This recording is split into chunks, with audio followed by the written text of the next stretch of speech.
Здравствуйте, с вами доктор Сыров. Говорю коротко и профессионально о важных вопросах медицины и вашего здоровья на своем одноименном канале. Тема нашей сегодняшней встречи – кашель. Я, правда, назвал кашель при сердечно-сосудистых заболеваниях, однако мы поговорим в первую очередь о кашле вообще. Все мы знаем, что человек начинает кашлять, когда простудится, когда у него появляются заболевания, связанные с бронхами и легкими. Очень часто, если это острые заболевания, это сочетается с повышением температуры, слабостью, мышечными болями, головной болью. Бывают и хронические заболевания бронхов и легких, которые вызывают кашель. В частности, бронхиальная астма, хроническая обструктивная болезнь легких, хронический бронхит. Кроме того, частой причиной кашля является так называемый рефлюкс-эзофагит. Это уже заболевание желудочно-кишечного тракта, когда кислое содержимое желудка попадает в пищевод, и это вызывает рефлекторный кашель. И человек все время подкашливает и не может понять от чего.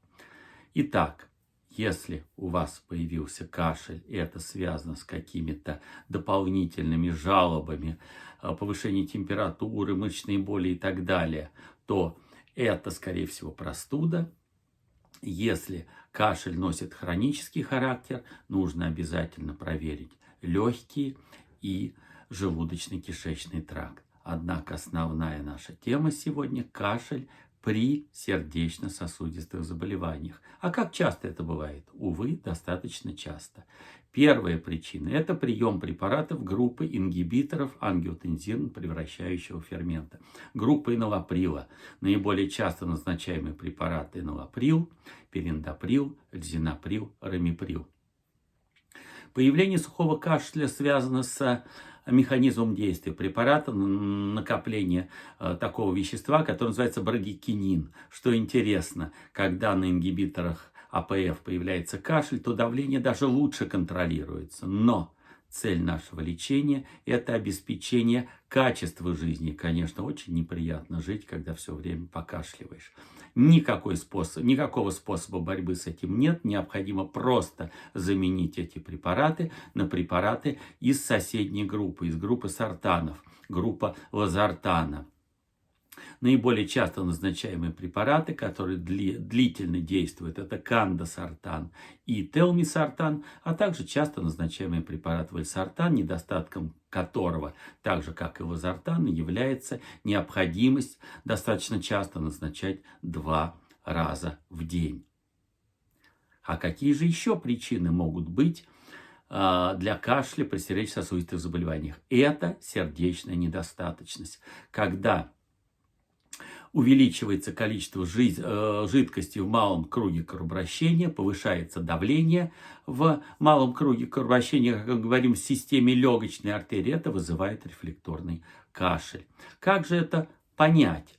При ультразвуковом исследовании будет повышенное давление в легочной артерии. Обычно, чтобы был кашель, это должно быть более 50 мм ртутного столба. Более 30 – это уже повышение систолического давления в легочной артерии.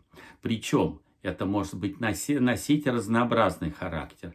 Это может быть обычно, извините, что так скажу, сердечная недостаточность, далеко зашедшая, которая сначала начинается с большого круга. А что такое большой и малый круг? Большой круг кровообращения – это кровоснабжение и насыщение кислородом всего нашего организма, а малый круг кровообращения – это сосуды проходят через легкие, отдают, соответственно, избыток углекислого газа и получают кислород. Это далеко зашедшая сердечная недостаточность, возвращаюсь к своему объяснению, и тогда одним из основных методов лечения будет назначение мочегонных препаратов. Однако повышение давления в системе легочной артерии, а соответственно и кашель, могут быть и другие заболевания. Во-первых, острые заболевания, например, тромбоэмболии легочной артерии.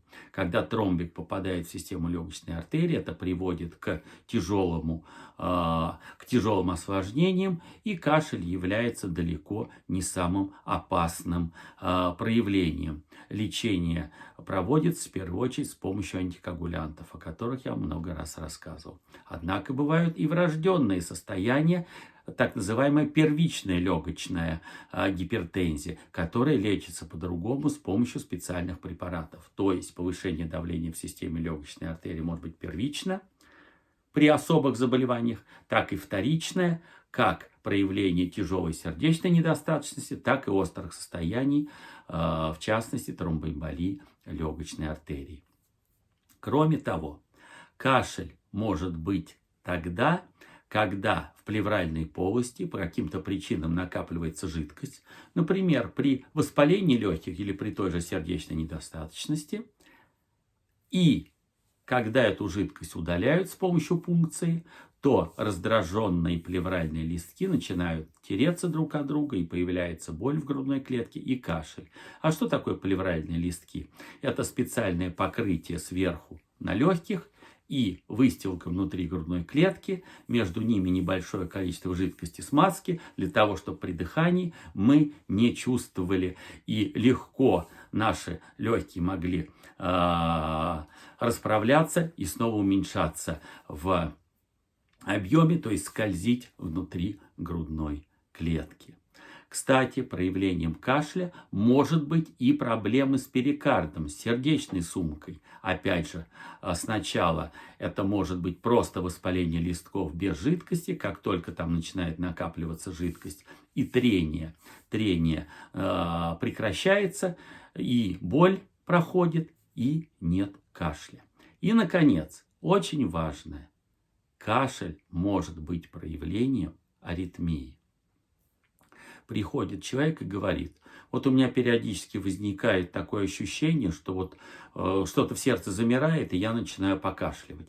И это чаще всего связано с экстрасистолией. Причем обычно, когда проскакивает сразу несколько экстрасистол. И в данной ситуации мы, естественно, должны на это обратить внимание, потому что человеку дискомфортно. А как подтвердить? С помощью суточного мониторирования ЭКГ, где мы видим, что экстрасистолы, в частности, их куплеты групповые, совпадают по времени с появлением кашля. И в данной ситуации, увы, мы вынуждены назначать, по крайней мере, временно антиаритмические препараты, чтобы улучшить качество жизни.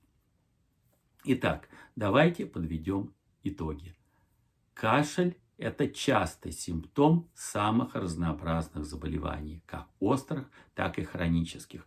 В первую очередь, конечно, заболеваний бронхов и легких, но также может быть проявлением проблем с желудочно-кишечным трактом, рефлюкс-эзофагитом, а также при целом ряде сердечно-сосудистых заболеваний, в частности, при сердечной недостаточности, при аритмии, при проблемах с плеврой и перикардом и, наконец, при приеме такой группы препаратов, как ингибиторы АПФ.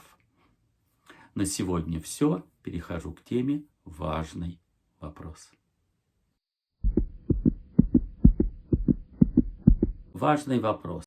Несмотря на то, что я публиковал видео, и под каждым моим видео есть подробное описание, как попасть ко мне на консультацию, вы продолжаете задавать вопросы, и я хочу на них ответить. Итак, очную консультацию в Москве я провожу в центре МРТ по адресу Дмитровское шоссе, дом 60. Телефон для записи 495-980-1155. Вы его видите на экране.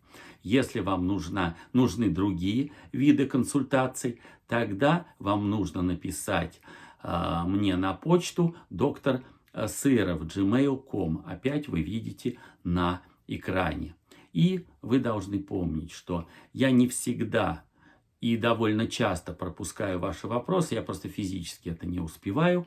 Каждый месяц я провожу стримы, где пытаюсь подробно ответить на ваши вопросы, но они должны носить достаточно компактный характер. Если у вас много вопросов, если у вас какая-то серьезная ситуация, то тут без консультаций не обойтись, и просто дистанционно, коротко ответить невозможно. Спасибо вам за внимание. Подписывайтесь на мой канал и ставьте лайки. Мир вашему дому, здоровья и удачи. Берегите себя. До новых встреч. Ваш доктор Сыров.